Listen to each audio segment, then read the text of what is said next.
बिहार में अपराधियों के खिलाफ कार्रवाई के दौरान पुलिस का विरोध या पुलिस टीम पर हमले की खबरें तो अक्सर आपने देखी और सुनी होगी, लेकिन आज एक ऐसी खबर जो बेहद हैरान करने वाली है।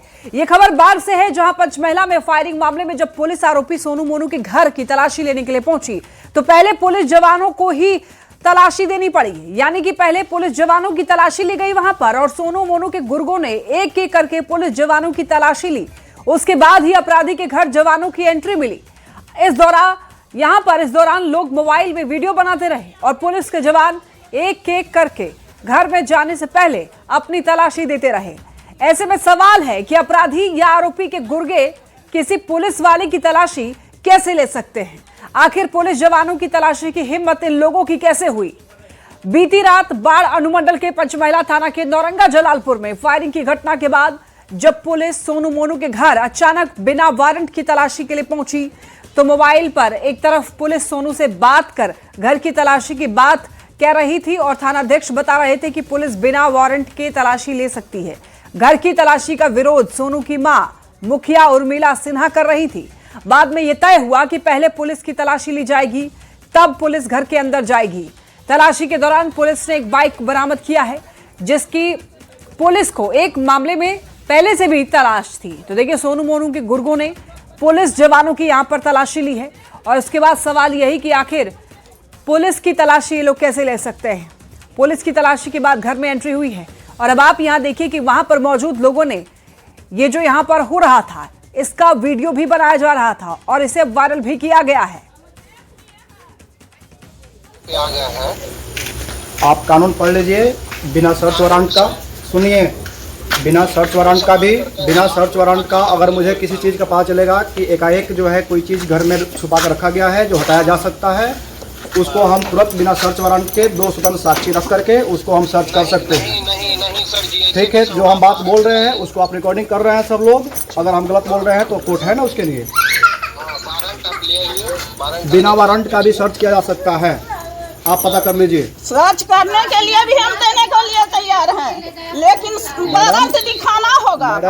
मैडम आप बात कर लीजिए, कानून जान कर लीजिए। हाँ, एक आदमी का सर्च कर सकते हैं। आप बुलाइए, दो स्वतंत्र साक्षी बुलाइए, तब करिएगा ना। 2 स्वतंत्र साक्षी दीजिए हमको। 2 साक्षी, 2 गो 4 गो आगे बढ़िए। आप लोग खाली ठीक है, आप लोग यहीं रहिए, 5 गो चलिए साथ में। जिधर जिधर आप लोग जाइएगा उधर हम भी आप चलिए ना, हम आपके साथ चलने के लिए तैयार हैं। वो यहाँ भी रहिए। ये लोग का चाल है। इनके पास कुछ नहीं है तो ये लोग कुछ धड़ दिखेंगे। अरे हम लोग देखिए, लैंग्वेज गलत नहीं बोलिए। हम सर्च देने के लिए उसी समय तैयार हैं और उसी समय से हम इस बात को बोल रहे हैं कि आप 2 स्वतंत्र साक्षी लाइए और हम लोग अपना सर्च देने के लिए तैयार हैं। उसी समय से बोल रहे हैं लेकिन आप गलत लैंग्वेज का उपयोग कर रही हैं। पुलिस तुम काम कर रही है। आप लोग कुछ भी कर सकते हैं। क्या कुछ किए हैं? हम लोग नियम के तहत चल रहे हैं। क्या नियम चल रहा है? गलत नहीं तो सर्च करने में क्या दिक्कत है? फायरिंग होने के बाद गलत नहीं तो सर्च करने में क्या दिक्कत है? सर्च करने के लिए नहीं कह रहे हैं। आप गलत नहीं है तो आप गलत कहा। इनको पर विश्वास नहीं है। हम लोग गलत नहीं, लेकिन आप पे जो है हम लोग 25-26 में दियारा में हम लोग रेड किए थे। ठीक है, तो वहाँ पे हम लोग 2 व्यक्ति जिसको हम लोग पकड़े थे उसके साथ ही मोटरसाइकिल पकड़ाया था और इसी के पास से जो है हथियार बरामद हुआ था। और वो लोग जो है हम लोग को फोर्सफुली क्या किए थे कि हम लोग जो 2 कांस्टेबल के थ्रू छोड़ करके इसको जब्त करके और 2 कांस्टेबल के पास में हम लोग छोड़ दिए थे मोटरसाइकिल को कि ये मोटरसाइकिल जो है आप अपने कब्जे में लेकर के यहाँ सुरक्षार्थ में रख दिए थे वहीं पे दियारा में, क्योंकि दियारा से आने में फिर थाना में टाइम लगता है। और हम लोग चले गए थे जेसीबी को जो है सीज करने के लिए और अग्रिम कार्रवाई करने हैं, तो जो बालू का खनन कर रहा था। जेसीबी के साथ ही इस बाइक का भी जब्ती हुआ था। जेसीबी का कांड अलग था जी, और ये जो है हथियार के साथ जो पकड़ाया था लोग जी, उसके साथ ही मोटरसाइकिल दोनों था। और ज्यादा जानकारी के लिए न्यूज 18 संवाददाता अनिरुद्ध हमारे साथ जुड़ रहे हैं।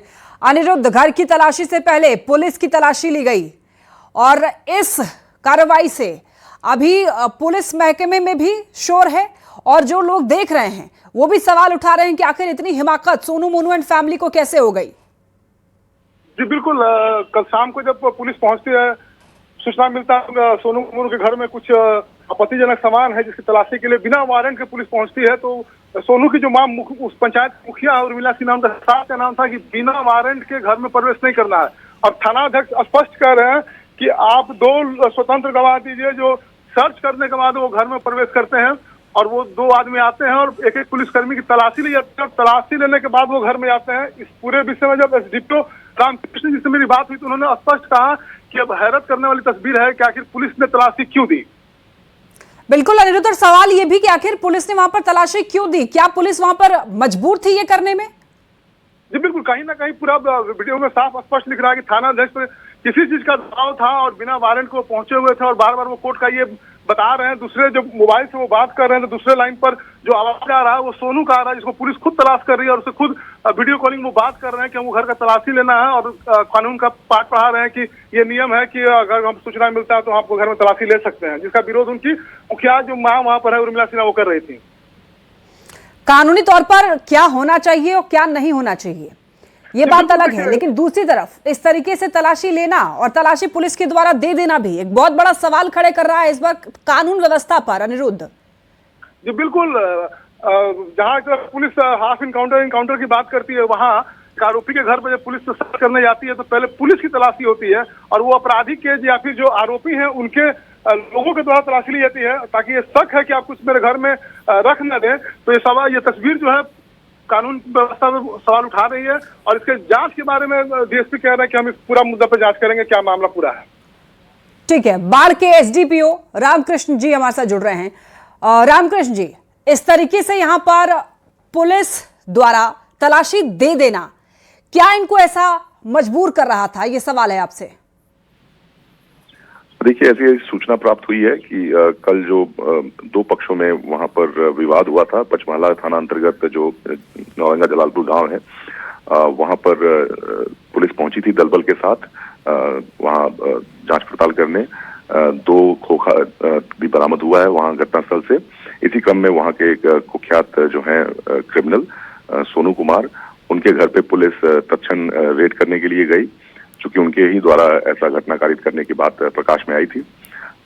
इसी क्रम में ये जो वीडियो वायरल हो रही है ऐसा पुलिस के द्वारा अपनी जांच जो तलाशी दी गई थी, ये प्रोसीजरल फॉलो किया गया था पुलिस के द्वारा। फिलहाल यही उभर कर आया है। वरीय पुलिस पदाधिकारीगण से बात करके किस परिस्थिति में ऐसा हुआ था इसकी जांच पड़ताल की जाएगी और उसके अनुसार आगे की कार्रवाई की जाएगी।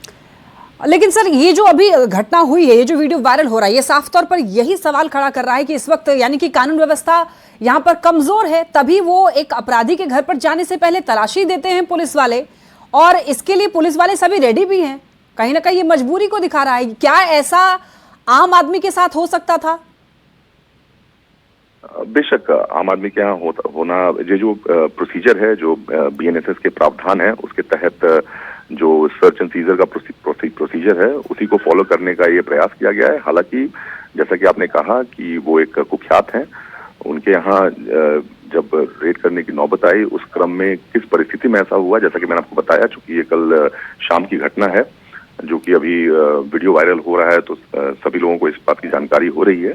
तो हमारे जो वरीय पदाधिकारी हैं उनसे विमर्श करके इस परिस्थिति का पूरा जायजा लिया जाएगा और उन्हीं आदेशानुसार आगे की कार्रवाई की जाएगी। सर, एक तरफ सरकार पुलिस को फ्री हैंड देती है, दूसरी तरफ पुलिस का यहाँ पर कमजोर दिखना, इसको क्या समझा जाए?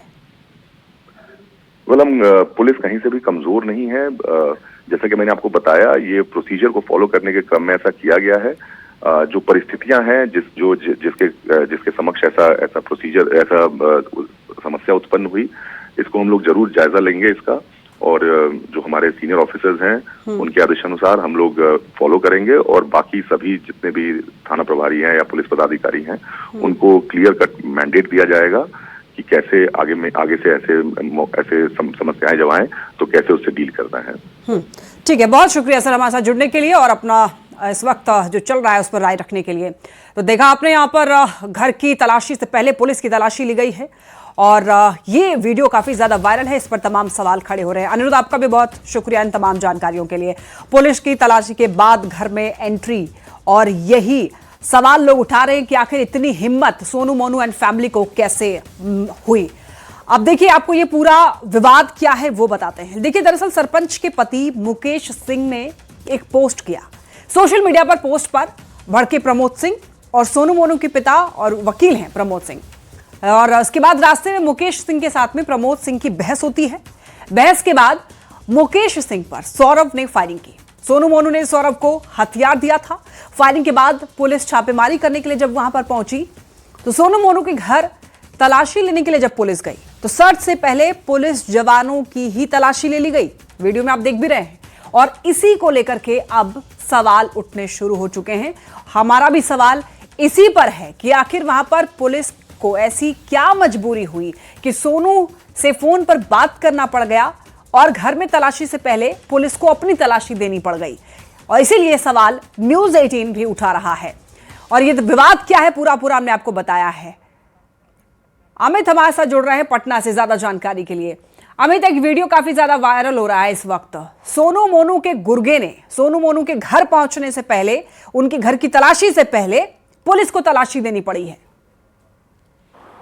बिल्कुल, देखिए ये हास्यास्पद है और वो भी तब जब बिहार पुलिस कहती है कि अपराधियों को हम घुट्टे पे ला दिए हैं। बिहार में कानून का राज स्थापित है, लेकिन यहाँ पे जो तस्वीर देखने को मिली वो बिल्कुल हास्यास्पद है। और कहीं कहीं पुलिस का जो दावा है, डीजीपी से लेकर के जिले के जो एसपी ये दावा कर रहे हैं कि अपराधियों को नाकों से नचवाना पड़ रहा है। अब अपराधी जो है अपराध का रास्ता जो है वो छोड़ रहे हैं। लेकिन यहाँ पुलिस जो है वो अपराधी के सामने जो है नतमस्तक हुई, क्योंकि पुलिस का एक कार्रवाई होता है। कानूनी कार्रवाई करने के लिए जो है पुलिस पहुंची सोनू मोनू के ठिकाने पे, और वहां पे सोनू मोनू के जो गुर्गे हैं उन्होंने पुलिस कर्मियों का तलाशी लिया और वो भी एक एक कर जो है क्रमबद्ध खड़े होकर के जो पुलिसकर्मी है उन्होंने अपनी तलाशी दी। जो सब इंस्पेक्टर गए थे उनकी भी तस्वीर आप दिखा रही हैं दर्शकों को कि उन्होंने बजाते इशारा किया कि हमारी भी तलाशी अब ले लो और हमें कानूनी कार्रवाई करने दो। उसके बाद जो गुर्गे हैं वो हर एक पुलिस के कर्मी के ऊपर एक गुर्गे जो है सोनू मोनू के वो खड़े रहे, वीडियो रिकॉर्डिंग करते रहे और पुलिस जो है तलाशी अभियान की। और उसके बाद तब जब घर से बाहर निकली तो सोनू मोनू के गुर्गे जो है वो शांत हुए। और पूरे तौर पे कह सकते हैं कि कहीं कहीं जो तलाशी करनी थी कानूनी वारंट के आधार पर करने के लिए पुलिस पहुंची थी, फिर भी पुलिसकर्मियों को अपनी तलाशी देना पड़ा। कहीं न कहीं ये बताता है कि सोनू मोनू का जो धनक है वो पुलिसकर्मियों के जो है धमक से ज्यादा बड़ा है, क्योंकि सोनू मोनू जो है वो कुख्यात अपराधी है। अनंत सिंह जो बाहुबली जो है इस इलाके के विधायक हैं, पूर्व विधायक, और वो भी जो है इस पुलिसकर्मियों के यहाँ जब पुलिसकर्मी पहुंचते हैं छापेमारी करने के लिए अनंत सिंह के यहाँ, तो इस तरह की तस्वीर देखने को नहीं मिलती है। लेकिन जब सोनू मोनू के यहाँ पहुंची है पुलिस तो ये तस्वीर जो है कहीं कहीं पुलिस बलों का जो यही सवाल है अमित, क्या पुलिस से ऊपर है ये अपराधी या फिर ये कानूनी जो कार्रवाई होती है उससे ऊपर है ये सोनू मोनू या फिर कोई भी अपराधी जो इस तरीके की घटना को अंजाम देते हैं? और पुलिस को आखिर यहाँ पर क्यों मजबूर होना पड़ गया? ये सवाल इन सारे पुलिसकर्मियों से जरूर पूछना चाहिए जो उस वक्त वहां पर मौजूद थे। देखिए निश्चित तौर पे ये सवाल किए जाएंगे। फिलहाल जो बाढ़ के एसडीपीओ हैं उनसे जब बात करने की कोशिश की तो उन्होंने कोई भी इस पर प्रतिक्रिया देने से इनकार किया, उन्होंने फोन कट कर दिया। पटना एसएसपी जो है उनसे हम बात करने की कोशिश करेंगे, ग्रामीण एसपी जो है उनसे भी बात करने की कोशिश होगी। यहाँ तक कि जब पुलिस मुख्यालय में आला अधिकारियों से कल मुलाकात होगी तो उनसे भी ये सवाल किए जाएंगे।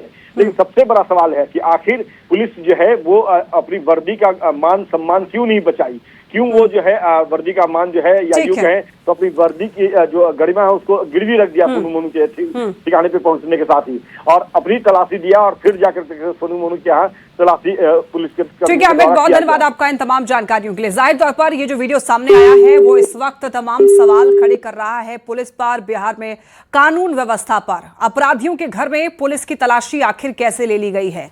सोनू मोनू के गुर्गों की क्या इतनी हिमाकत हो गई है कि वो पुलिस की तलाशी लेंगे? ये बहुत बड़ा सवाल है और ये सवाल न्यूज़ 18 उठा रहा है। चलिए बढ़ेंगे खबरों में आगे। एटीएस ने राष्ट्रीय सुरक्षा से जुड़ा एक बेहद चौंकाने वाला और बड़ा खुलासा किया है। एटीएस की टीम ने मुजफ्फरपुर से मोहम्मद मुस्तफा नाम के एक युवक को देश विरोधी गतिविधियों में संलिप्त रहने का इस आरोप में गिरफ्तार किया है।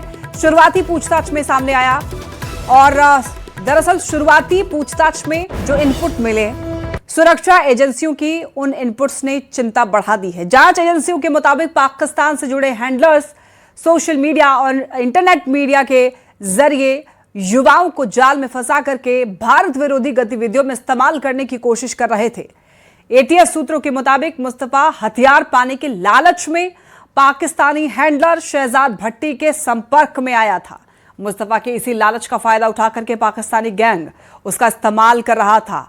मोहम्मद मुस्तफा ने मुजफ्फरपुर के एसएसबी और सीआरपीएफ कैंप की तस्वीर और वीडियो पाकिस्तानी हैंडलर्स को भेजी थी।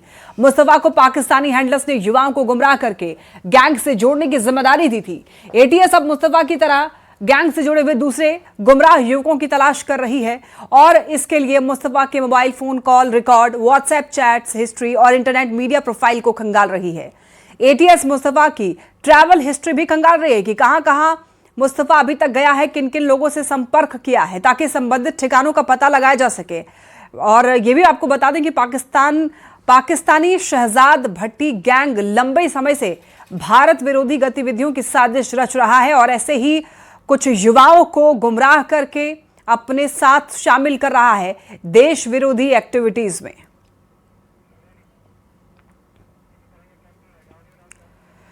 और अब बात करते हैं पटना की, जहां एक तरफा प्यार का खौफनाक मामला सामने आया है। बेऊर थाना क्षेत्र के सिपारा पुल के पास एक सनकी युवक ने दिन दहाड़े भाई बहन पर चाकू से हमला कर दिया है। बताया जा रहा है कि आरोपी युवती को रास्ते में रोकने की कोशिश कर रहा था। विरोध करने पर उसने युवती के भाई पर ताबड़तोड़ चाकू से वार किया। बहन भाई को बचाने के लिए चीखती चिल्लाती रही, लेकिन आरोपी हमला करता रहा और इस घटना के दौरान आसपास मौजूद लोग तमाशबीन बने रहे। कई लोग वीडियो बनाते हुए नजर आए। घटना का वीडियो सोशल मीडिया पर तेजी से वायरल हो रहा है। यह मामला कुछ दिन पुराना जरूर बताया जा रहा है, लेकिन वीडियो सामने आने के बाद लोग सवाल पूछ रहे हैं कि जो लोग वहां पर खड़े थे वो तमाशबीन आखिर क्यों बने रहे? कोई जाकर वहां पर उनको रोक सकता था। और अब पुलिस भी सक्रिय हुई है। ये वीडियो सामने आने के बाद बेऊर थाना पुलिस मामले की जांच करके आरोपी की गिरफ्तारी के लिए छापेमारी कर रही है।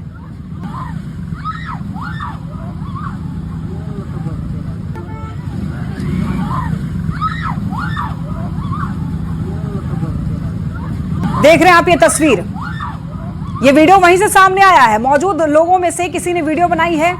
राह चलते लोग बाइक रोक रोक कर देख रहे हैं, जैसे यहां पर कोई मूवी चल रही हो। ये नहीं, यहां पर कुछ लोग मिलकर के अगर उनको रोकते तो शायद ये घटना ना घटती। चले बढ़ते हैं खबरों में आगे। समस्तीपुर से इस वक्त एक बड़ी खबर मिल रही है। दलसिंह सराय में देखिए युवक का शव बरामद हुआ है। खेत में मिला मोहम्मद जब्बार का शव। 21 मई से लापता था युवक। मजदूरी के पैसे को लेकर के चल रहा था विवाद। परिजनों ने हत्या की आशंका जताई है। शव मिलने से इलाके में सनसनी फैल गई है। पुलिस ने शव पोस्टमार्टम के लिए भेज दिया है। दलसिंह सराय थाना पुलिस पूरे मामले की जांच पड़ताल में जुटी है। पटना व्यवसायियों को जल्द ही यातायात की बड़ी सौगात मिलने वाली है। महुली एलिवेटेड रोड को कड़बिगिया से जोड़ दिया गया है और इस पर पिचिंग का काम भी लगभग पूरा हो चुका है। उम्मीद है अगले महीने तक ये सड़क लोगों के लिए शुरू की जाएगी। इसके शुरू होने से पुनपुन, जहानाबाद और गया जी की ओर जाने वाले को शहर तक आने जाने में काफी सहूलियत मिलेगी। साथ ही ट्रैफिक जाम से भी राहत मिलने की उम्मीद है। में रहने वाले लोगों को एक और नई सड़क की सौगात जल्द मिलने वाली है। जिस पुल पे अभी मैं चल रही हूँ, ये आपको सिपारा लेकर ये रास्ता जाती है और इसके ठीक सामने आपको करबिगहिया नजर आ जाएगा। यानी देखिए सड़क के इस तरफ ये सिपारा गया और इधर ये करबिगहिया का क्षेत्र है और इधर पहले खाली नजर आता था, यहाँ यानी कुछ नहीं था, लेकिन अब इधर भी जो फ्लाईओवर है वो बना दिया गया है और ये फ्लाईओवर यानी करबिगहिया से सीधे आपको पुनपुन, जहानाबाद और गया लेकर जाने वाला है। और ये देखिए जो नया फ्लाईओवर है वो बनकर लगभग तैयार हो गया है, पिचिंग भी कर दिया गया है, सिर्फ डिवाइडर का काम होना बाकी है। यानी आने वाले दिनों में ये जो नया फ्लाईओवर है वो बनकर तैयार होने वाला है, सौगात मिलने वाली है। और उसकी तस्वीर, जो पहली तस्वीर है वो हम आपको दिखा रहे हैं। ये देखिए, ये जो मोहली एलिवेटेड फ्लाईओवर था जो आपको पुनपुन होते हुए, जहानाबाद होते हुए गया लेकर जाता था, जिसको पकड़ने के लिए आपको मीठापुर जाना पड़ता था, वही मोहली एलिवेटेड फ्लाईओवर को अब करबिगहिया से कनेक्ट कर दिया गया है। यानी आपको अगर पुनपुन जाना है, जहानाबाद जाना है, गया जाना है, बोधगया जाना है, तो आपको मीठापुर जाकर इस फ्लाईओवर को पकड़ने की अब जरूरत नहीं होगी। अब आपको सीधे करबिगहिया से ही इसे कनेक्ट कर दिया गया है। यानी अगर आप मेन जो शहरी क्षेत्र है, करबिगहिया का जो क्षेत्र है, अगर यहाँ से आप सीधे पुनपुन जाना सोच रहे हो, जहानाबाद या फिर गया जाने की आप सोच रहे हो, तो आपको सीधे ये जो नई फ्लाईओवर है उस पे चढ़कर आप जा सकते हैं। और ये बड़ी सौगात है खासकर पटना वासियों के लिए, जाम से उन्हें निजात मिलेगा। और ये देखिए यहाँ पर जो पिचिंग का काम है वो कर दिया गया है और यहाँ पर अब जो कनेक्टिंग मार्ग है वो बनाया जा रहा है, यानी इस फ्लाईओवर पर चढ़ने और उतरने के लिए जो रास्ते हैं वो तैयार किए जा रहे हैं और यहाँ पर करविगहिया से उसे कनेक्ट कर दिया गया है और अब सिर्फ अप्रोच जो पथ है उसे तैयार किया जा रहा है। सड़क पर पिचिंग का काम हो गया है, इस फ्लाईओवर पर सिर्फ डिवाइडर का काम थोड़ा बहुत बाकी है, यानी संभावना जताई जा रही है कि अगले महीने इस फ्लाईओवर का जो करविगहिया से लेकर मोहाली एलिवेटेड को जोड़ रहा है, जो सीधे पुनपुन, जहानाबाद और गया लोगों को लेकर जाएगा, उसका उद्घाटन हो सकता है। पटना में रहने वालों को या फिर जिन्हें बोधगया जाना हो, गया जाना हो, उनके लिए एक बड़ी सौगात होगी, क्योंकि वो शहर से ही सीधे इस फ्लाईओवर को पकड़कर वो गया, पुनपुन और बोधगया जा पाएंगे। कैमरामैन मनीष जुनेजा के साथ विनीता मिश्रा, न्यूज़ 18।